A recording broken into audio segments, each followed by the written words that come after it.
is one of my favorite drawings ever. I did this really recently. I was really upset about something. I don't remember what it was. I was just upset. So when I'm upset, I draw. It feels to me like when I'm feeling a really strong emotion, I draw really good pictures. In the beginning, art was my escape. It helped me convey emotion and feeling in a way that no words could. This passion led me to a career within model horses, in which I have spent the last 7 years replicating the anatomical form. But with that, the art suddenly became a business. What will sell? What will get recognition? What is most realistic? What will win a prize? I will admit, I put a heavy focus on competition, and that is what this video was originally about. The elite model horse competition I strive to win each year. In 2021, Denali, second place finisher. In 2024, Mabel, second place finisher. These near misses are motivating, but I would soon learn I was looking at everything through the wrong lens. I came home from my first in-person Breyer Fest in 2024, and instead of being inspired, I fell into a hole of darkness. And not because of the contest at all, but because of life. I try to keep things as light and positive as I can, but sometimes life is hard.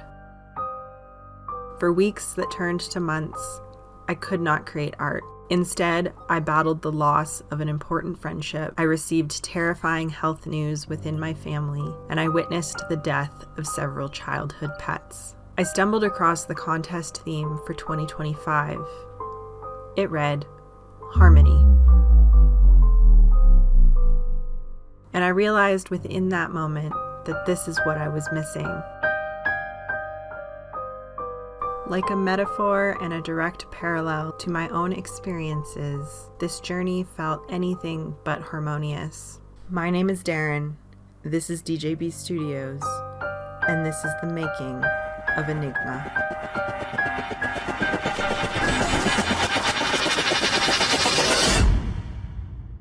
If you don't already know me, hi, my name is Darynn and this is DeeJayBe Studios. I have been a professional model horse artist since 2017. I specialize in Breyer customization, original sculpture, and finish work.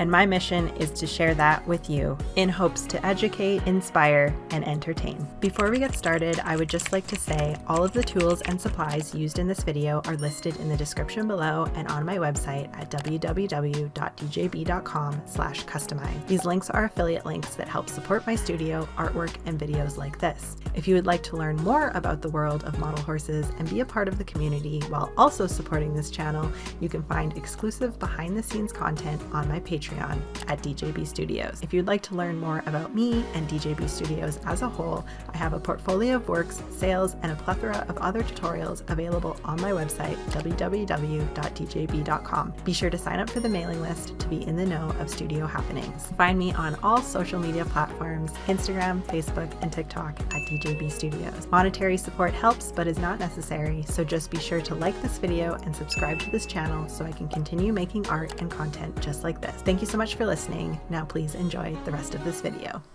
Enigma was created on the premise of the Art of the Horse Stone contest. I competed in this contest in the previous year, entering my custom Mabel, where she placed second. And I knew that I wanted to come back for Breyer Fest 2025, and I knew that I wanted to create another contest entry. This year, however, they added a theme. The theme for 2025 is Harmony, the partnership between horse and human, the connections we foster in this community, the relationship between artist and subject.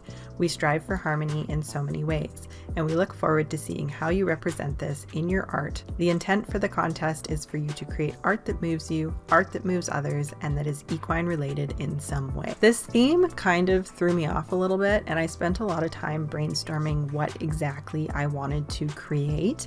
When you Google the word harmony, one of the first things that comes up is the peace and balance of all things. And I think it's polarizing to think about this parallel of life and death, and like without death, there would be no life. So truly, everything is harmonious, even the negative things that we experience and feel. So I wanted to play on that, and this wasn't entirely out of character. This was a very hard time for me at the end of 2024. I really struggled mentally. I had some life factors definitely contribute to my emotions, but overall, I just was not in the best place with my art, with myself, with my relationships. So I used that energy that was kind of keeping me in a dark and low place and translated it into art. And it's always hard to sit down and just think of an idea. I find ideas often come to me when I least expect them. And learning from my experience last year, I think just creating Mabel as she was nice and well executed, but she didn't have a lot of story or intention behind her other than just being a drastic custom. So this time I really wanted to add story to the piece so that it had a little more presence to it and a little more meaning behind it. This idea of a flower coming through the skull of a deceased horse was really powerful and very connected to my past and my entire studio, you know, everything that I've built to this point. The green color really runs through my studio logo and through my short film that I made in film school. And so there's this underlying connection to nature and the horse and art for me. And that's truly the harmony that I experience. I wanted to create something that showed that. The first time I did this contest, I was really going for drastic. This time I wanted to do a drastic custom, but I wasn't going to focus all my energy onto how drastic this piece was going to be. I don't think it's always necessary to do a crazy position in terms of an entry for a contest. I think you can get away with making something really poignant without all the fancy bells and whistles. So I want this piece to stop you in your tracks. I want it to make you think. I want it to feel really heavy and sorrowful. And I'm not going to get too into the weeds of what exactly this could be a scene of. I have my own rendition of what I feel is happening here, but I'm not going to share that because I think I want you to create your own narrative for this story and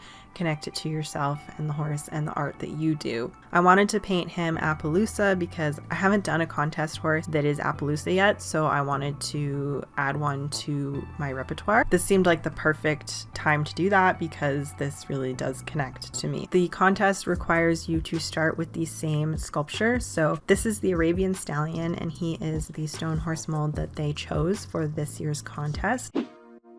I will then also take the sketch and create the outline of the horse that I'm trying to create. So I drew this all in Procreate, and then I figured out where the bones are.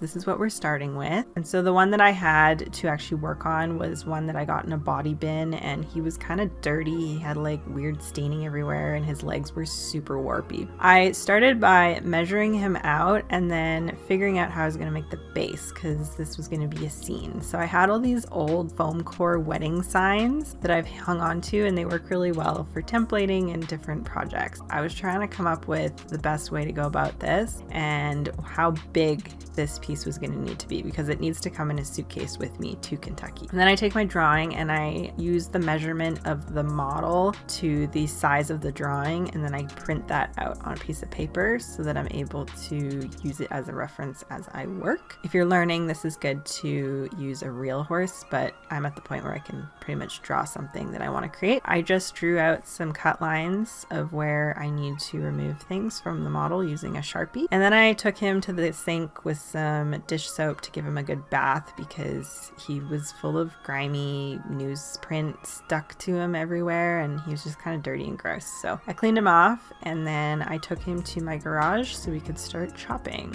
I inserted him into the vise so that it's easier to do this other than doing it on my carpet like I normally like to do. So first I just chopped off the tail, which had 2 attachment points to his butt and his leg, and then I removed the ears. And I do this in stages so that I remove only things that are small first. I remove the tail and the ears first, and then I will sand down the face sculpture because that's easier to do when the model is one solid piece. If I was to cut off the head, then I'd have to hold this and Dremel it, and that just is really difficult. Once I have his face sanded down, then I can chop the head fully off. So I'm working down the model, starting with the small pieces, going to the large pieces. Start with the head, and then I hacksawed the neck off, which is much easier in this little vise.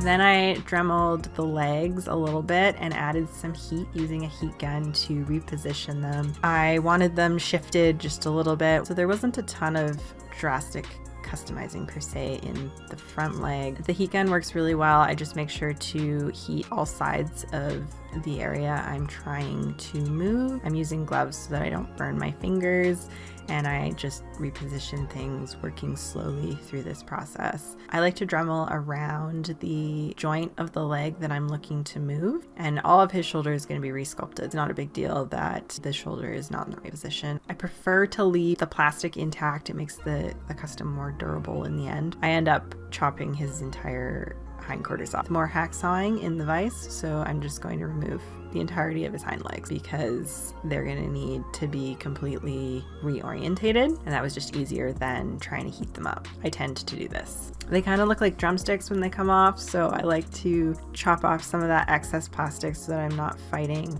plastic as much.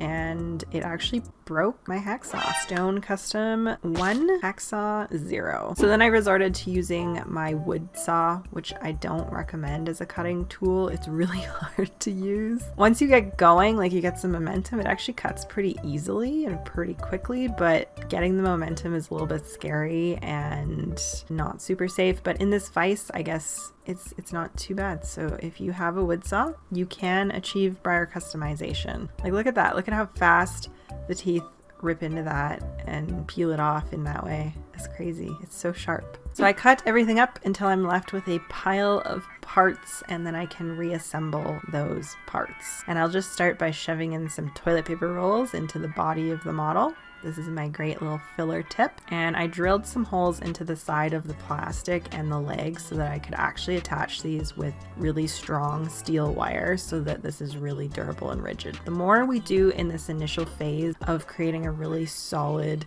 armature, the better the outcome as we paint and handle the model, because these become quite heavy with clay and I have to handle them a lot in the painting phase, and so I don't want them cracking or breaking. So lots of super glue, baking soda, and steel wire to really solidify.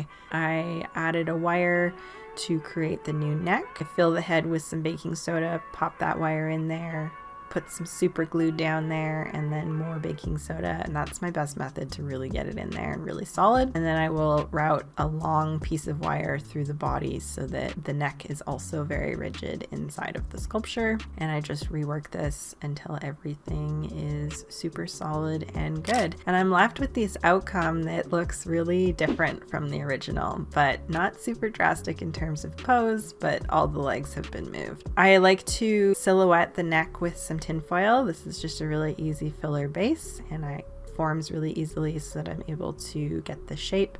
I can build back up that wither a little bit so that it doesn't look so weird that it's a giant hole in the top of the horse. And I fill in the hole in the butt with some extra foil as well, and you can add hot glue if this isn't sticking properly, but I like to just push it in there so that there's like a little bit of a base to add clay on top of. And then I jump right in and add some freeform air pretty much right away so that everything solidifies and I can really work on the piece as one solid chunk. So I mix equal parts A and B, making sure to use gloves and a respirator for this, and I'll just add a little bit of that to the neck to create a solid base and filler on the hindquarter where there's giant holes. This is just creating a solid piece of plastic essentially, and I can build up that top line a little bit. I'm going for a Frisian cross here, like an Appaloosa Frisian cross, so kind of a drafty, heavier type. I'm gonna have to build up quite a bit of that sculpture because this original Arabian was quite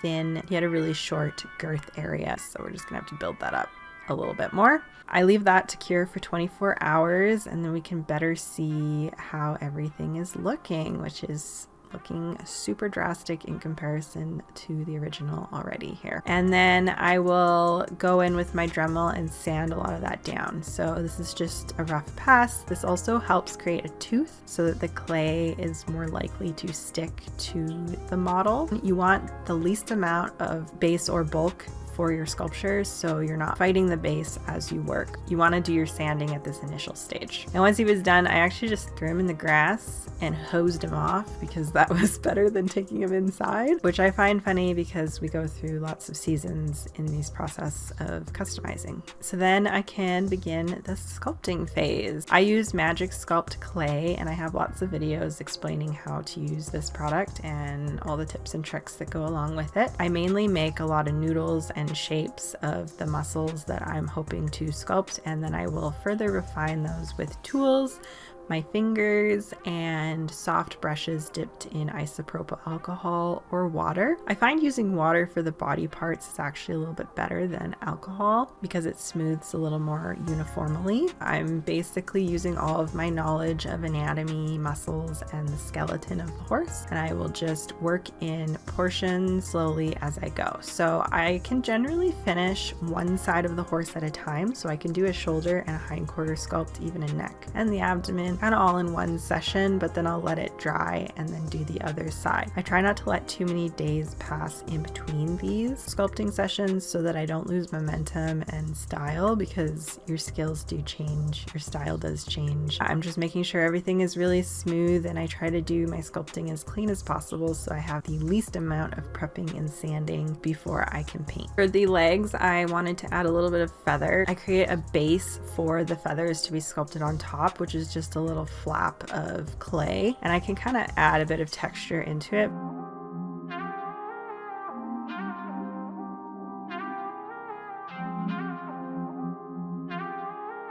So after a few days of working on that, I have a pretty much fully resculpted body. The neck was getting a little bit thick, so I had to actually Dremel it down a little bit and create more of an accurate shape. Sometimes the neck is hard. I find I don't quite do the right muscle structures. I've been working on that. I did add some clay to the hooves, and I let this cure on a Breyer plastic film, and then he's able to just peel off and continue to work on. So that's like a little tip. For the face, again, this is a lot of practice understanding anatomy and muscles. I will just start by putting some clay down. I like to make the jaw as like the prominent part of the face first, and then I can add eyes. I try to do 2 eyes at once so that I can have symmetry. I also like to sculpt the nostril at once. I redid the eyes on this several times over. I found that they weren't looking exactly how I wanted them to. I wanted him to have a really soft expression, and I found the more times I resculpted elements of the face, the better it got. So it's often not a one and done. The head is the most important part, and then I get the momentum to finish the piece because he suddenly has character to him.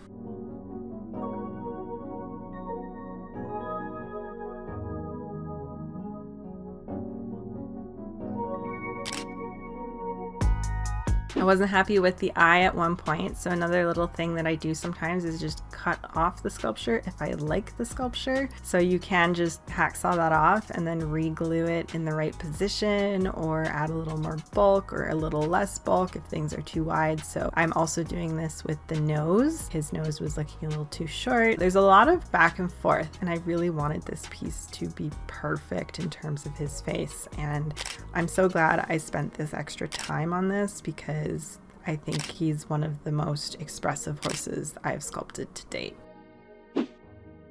I sculpt the ears, making little almondy shapes and letting them cure before attaching them to the head of the model. I really like this flat spoon tool for texturing the feathers. I'm learning less is more when it comes to hair, and you can kind of almost just make textural impressions versus really refined detailing, and then it's a lot easier to paint. So I was experimenting with this, and each piece that I make is often an experimentation on my last. So there's going to be no original Arabian Peter Stone left here. Like, even his knees are getting a resculpt job. In between sessions, I will often give a little bit of a sand. I like using these big sanding sponges, especially for the abdomen, because they take off clay really easily and quickly and really can round out those shapes so that there's no lumps or bumps. And then I had him pretty much all sculpted, and it was time to do the hair. I wanted some of these tendrils to be really long and droopy, which means I have to add wire to make that happen. I've started templating my hair using little pieces of polymer clay, because this clay doesn't cure, but it just allows me to play with form. I will then take a picture of this and use it as reference as I sculpt the actual hair. But for any pieces of hair that are coming off of the neck, I wanted to add a wire. So I'll actually just glue this wire directly onto the neck of the model using some super glue and baking soda. So it'll look really weird, but then once you start adding the hair, it'll start to make a lot more sense. So I played with the form of the tail quite a bit, and I wasn't exactly sure how I wanted it to look. I also cut a paper template because that can help visualize things. So before I even sculpt any of the actual hair, I just was creating the tendrils of mane. So I'm just smearing those onto the neck and then adding little pieces so that I have a base to sculpt these tendrily hairs on. You can see I've also sketched out where the mane should be in pencil based on my little polymer clay templating that I did previously. A lot of sculpting is about silhouette, visuals, composition, and balance. So you want things to look nice cohesively. For the tail, I created a base that was just a chunk of clay that I let cure, and then I was going to sculpt detailing on top of it. So for the actual main sculpture, I add little noodles of clay in the shape and direction of the hair that I'm hoping for. And I like to flatten these all out, sculpt the shape using a flat spoon tool, and then really making sure that the point of contact to the neck has no gaps or holes or spaces for the painting process. And I will just continue to refine this until I'm happy with things. I can go back in with finer tools, but like I said, I'm trying to do less is more when it comes to hair sculpture. It can be easy to get too into the weeds of the details of things, but I can go back in with a clay shaper. I find it works really well for the edges, and then I smooth everything out with a soft brush dipped in isopropyl alcohol, and this really smooths everything out nicely. So I'll do this in several passes, smoothing as I go and creating the nice texture and flow and weight. For the tail, I just created a chunky base out of clay and then added clay on top that I could texturize. I wanted this hair to be really straight and heavy looking. There wasn't going to be a lot of movement to it, so this was fairly straightforward. And then once I'm ready, I can just super glue that into the butt and add more on top and continue to refine that sculpture. I also sculpted new genitalia for him to become a gelding, and so this was the final outcome that I accomplished, and I honestly wasn't a fan of how the tail actually turned out. In that case, the best thing you can do is redo anything that you're not happy with. So I did take the time to actually remove the tail and redo it, trying my best to salvage the leg sculpture that I had already done that I was really happy with. But then I did go back in with my Dremel to further refine some of the sculpture that I had done that was getting a bit too thick in the hindquarters. powder, smoothing out the area that the tail came off of. So you can see now this all happened in the winter time, so we have snow now. Then I re-drill a hole in the butt and add more wire to create a new tail armature. This time I'm just going to make it directly in the model. I make sure that the length is good, and then I wrap a few strands of wire around that to create the tendrils of hair. And I'm finding this is my best way of sculpting mane and tails now.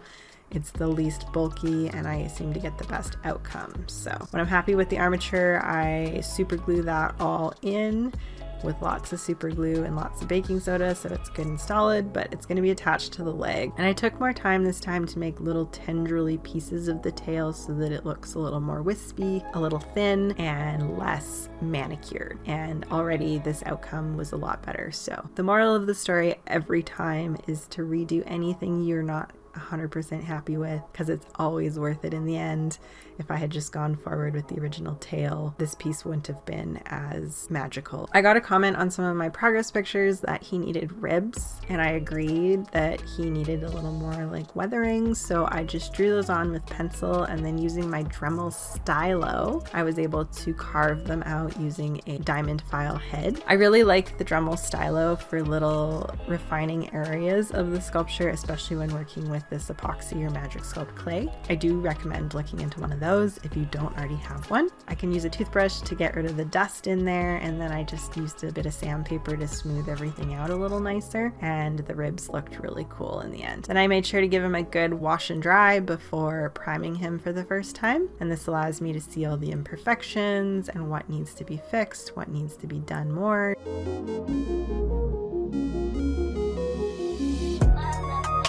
So we take some sandpaper, sand them down, and anything that's looking kind of funky, I add Bondo to fill, and I use a rubber glove for this and some isopropyl alcohol, and it smooths out really nicely. And then once it cures over the next half an hour or so, it sands really smooth. Some vein detailing using CERN Relief. This stuff comes out of the tube pretty nicely, but I can touch any of it up using a little silicone shaper tool. So I add veins to all of the areas of the groin, the armpits, the face, and I do use this to craft chestnuts as well.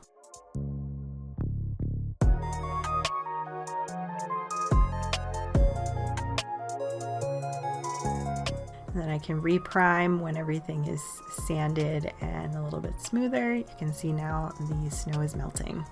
So this is Enigma in all of his glory, ready for paint. I was really happy with this sculpture. I feel like seeing him in my studio, he just exudes emotion, and he is very drastic from the original Peter Stone Arabian. So that's a success in my eyes. I did take some time pretty much right away to base coat him. So I'm using just a cream tone to put paint all over the model, and this will also reveal some imperfections. I airbrushed this on using my Iwata Eclipse airbrush, and all of the color charts that I use in my painting process I post on my Patreon, so if you want color recipes for any of these, definitely go check that out. I airbrush him until he is a solid color. You can speed up this process using a hairdryer to heat it up, and then any areas that are a little bit weird or not quite right, I add some gesso, and I will continue to almost prep in the base coat paint phase so that I can sand anything down and just make sure he's really good and smooth before I continue to paint. But then I actually let him sit to the side because I needed to create the base. So using polymer clay, I attempted to sculpt this skull. I wanted to use polymer because it gives more working time so that I'm not having to fight the epoxy. And this was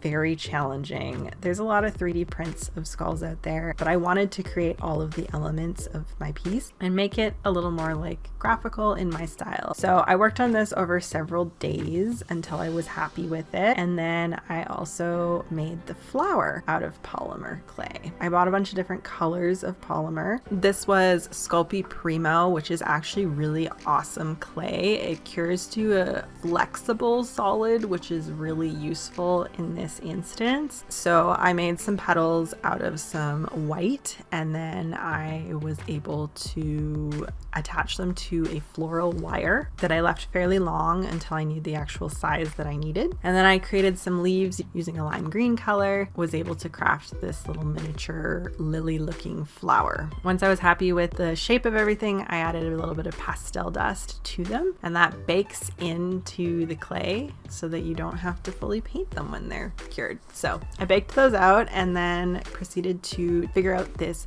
base.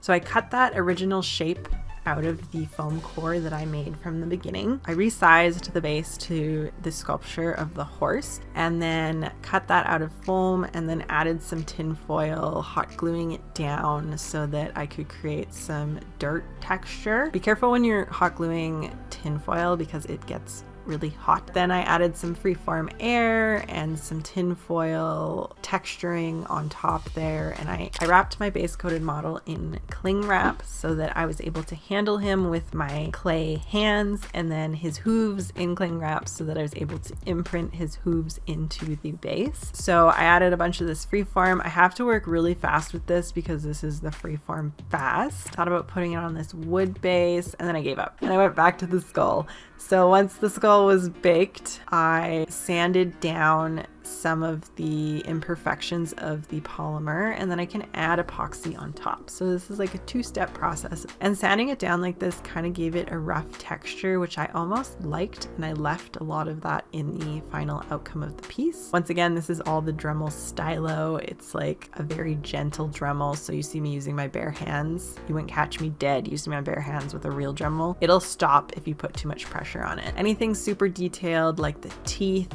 and the areas around the eye, I further refined adding some magic sculpt. I didn't need to go too crazy on the symmetry here because it was going to be pushed into the dirt. So once everything was cured, I could just glue it together and then see how it was going to sit on the base. And his teeth didn't line up because I wanted it like decaying in the ground. And then I just painted on some gesso instead of using primer and was able to carve out some cracks with my stylo again. And then I crafted some ribs using polymer and some other little bone pieces of the neck and spine that were going to be implanted into the dirt of the base. So I wasn't happy with that original base. It was way too clunky. There was too much earth happening and it was distracting from the actual sculpture. So I found this old frame that my husband actually made and we were just going to throw in the trash.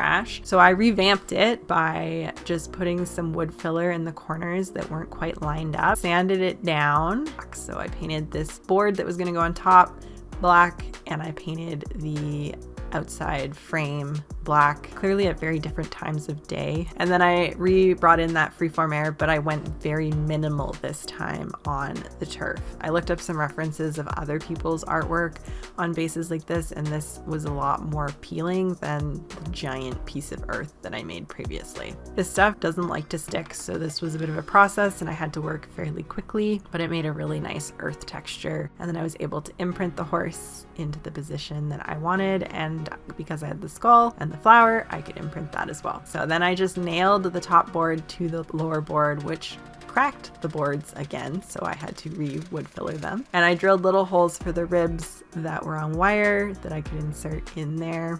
And then I could super glue the skull down, drill a hole for the flower, and like glue everything down.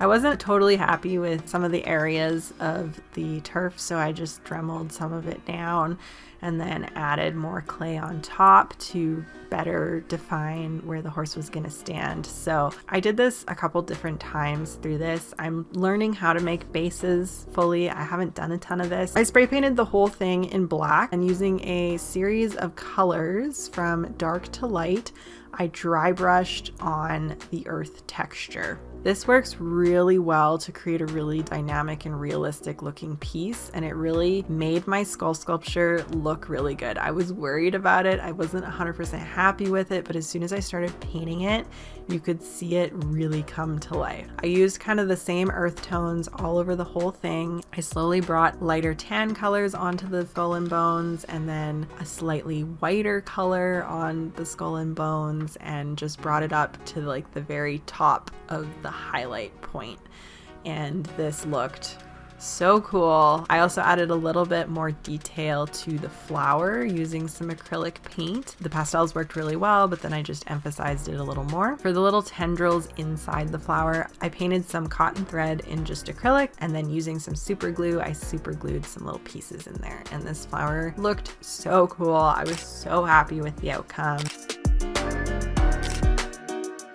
Could start actually painting the model now that the base was complete. So I drew on all of the spots using a watercolor pencil, and then I built up the color with some dark browns and black tones. I did a lot of variation here on the painting, which isn't super well visualized in these video clips, but I did a range of black and brown mixes, so he wasn't like fully solid black in any context. I'm leaving all of the blanket area of the Appaloosa marking the base color of the model, so that brown tone is actually going to be my base of all of the whites. I switched to my Iwata Micron, and then I'm able to paint in the Appaloosa spots. So I just do this using my airbrush now. It creates a really soft edge.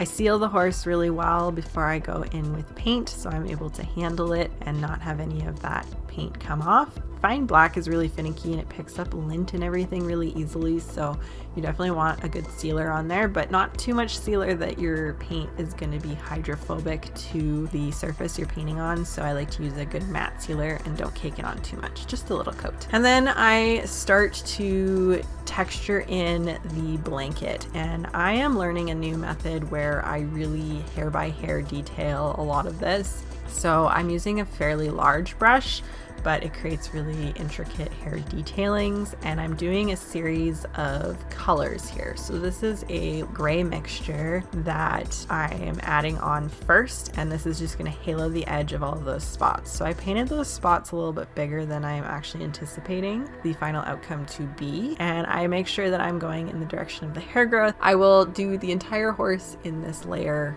before moving on. I also added some lighter brown tone to all of the black areas to really further enhance that hair growth pattern, and I can add little whirls and like extra details that I wouldn't normally do on a solid color or even Appaloosa pattern. So I'm really having fun here, really accentuating my sculpture with paint. A lot of the sculpting I think comes through with a good paint job. These little brushes were from a nail painting kit. This color almost made the horse look very bronzy in the end, which is really rich and really lovely. So I was very pleased with the final outcome. And I will go in with these light colors and then add dark colors on top if something is not quite right.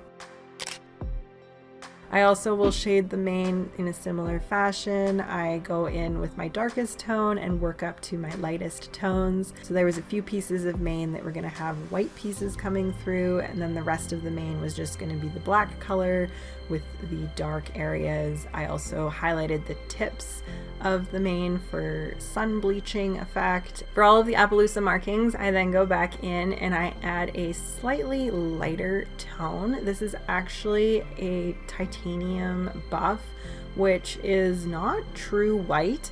And I didn't end up going much hotter than this because I felt like it gave him that almost dirty, tattered look. So he's not super clean and well groomed or well kept. So I'm avoiding the areas directly around the spots, and this gives me a halo effect. And I leave areas out of the sculpture, like around the ribs where I've left darkness so that it accentuates the ribs. This style is really cool and really unique, and I'm really enjoying experimenting with it. And it's true for acrylic painting in general. The more layers you do, the more depth and dynamic range you will have, so it's always better to take your time. Though the base was airbrushed, this horse was predominantly hand painted from head to toe in acrylic hair by hair detailing. And once again, all of my tools, paints, supplies, all these brushes, all the things that I'm using in these videos are listed on my website, www.deejaybe.com/customize. So if you are interested in any of that, that is where to find them.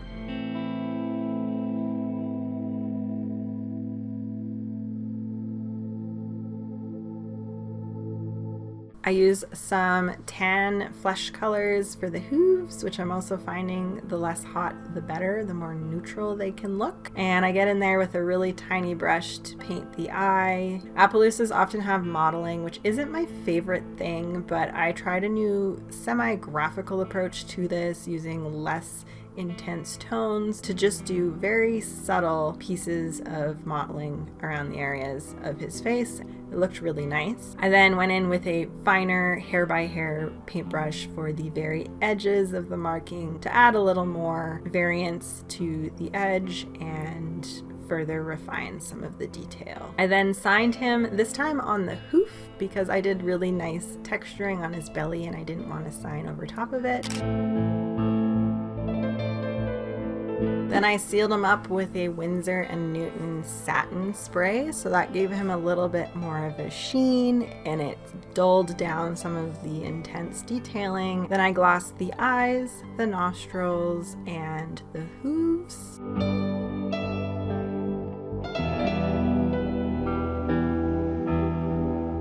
And I popped him into the base so that I could further finish those details. The chain, I picked like a shiny, dull color. I was able to place pieces of it around the skull and bones as well, so I totally forgot that I was going to be doing this after I painted it, so I had to super glue it all in, add a little bit more clay, and then actually paint excess over top, but it turned out pretty good considering. I did add a little bit of paint and sealer to the chain to weather it a little bit, and then I could gloss the edges of the base, which was super satisfying. And I bought these little rubber feet to put on the bottom of the base so that it was lifted up a little bit. And I measure out the center and put on this custom plaque that has the name Enigma, which I really like the meaning of. I contemplated what to name this for a while, and then that was the creation of Enigma.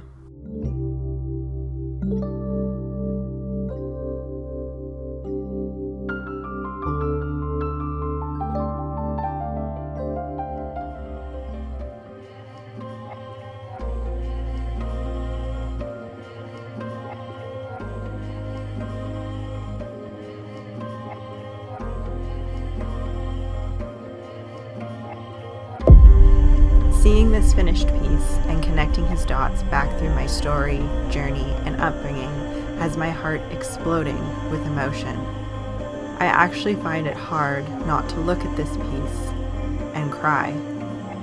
I see myself within him. I see all of my emotions and my heart, the passion and desire. I feel him. Suddenly, this is not about a first place ribbon, not for the contest at all. This is about sharing my story. This is a piece of my soul and my life's purpose. I want to honor the horse as my muse. I want to create art that feels this way, that roots in the foundation of why I began art in the first place.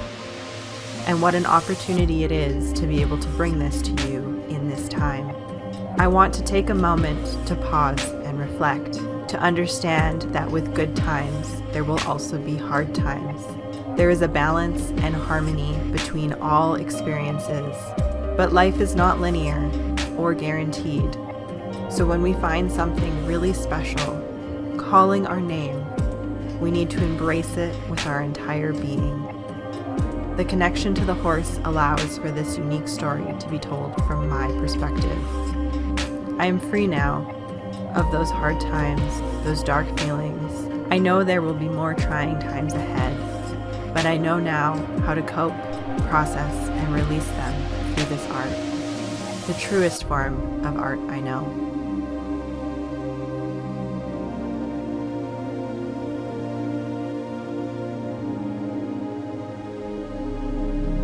This is Enigma, who cannot be explained through words, but rather feelings.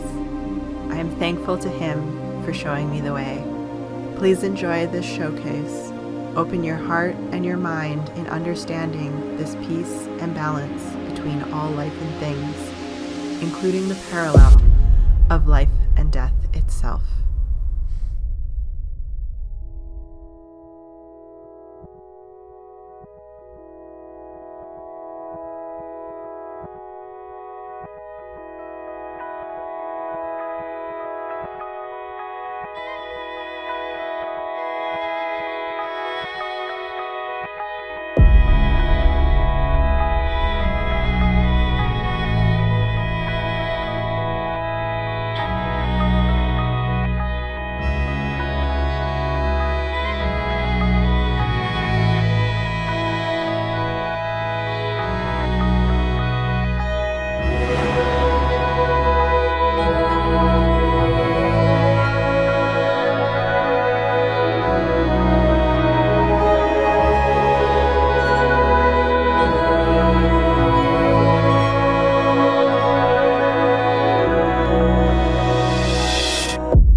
story of Enigma didn't end here. He had to make the journey to Lexington, Kentucky to compete in the actual contest. So this was a 2-day trip for us to get from the other side of the continent to attend Breyerfest and Stone Horse's Equilocity. This piece was created on the premise that it would in fact enter the official contest. During his creation, I was honored to have the support of several incredible friends and family members. Back in 2024, Mariah, Emily, and I decided that we wanted to re-enter the Stone Horses contest together. The pieces have to be delivered in person and are on display for the duration of the event, and free for the public to come and view. I found out about the contest in 2024 because I was able to enter it and not the Breyer contest. Breyer only allows legal residents of the United States to enter their contest, which is why this is such a big deal for me. These pieces were then judged and the results were announced over a dinner party that required tickets. Unfortunately, we did not have time to fit this into our Breyerfest schedule. When I put Enigma on the table, I honestly was just proud to have him there.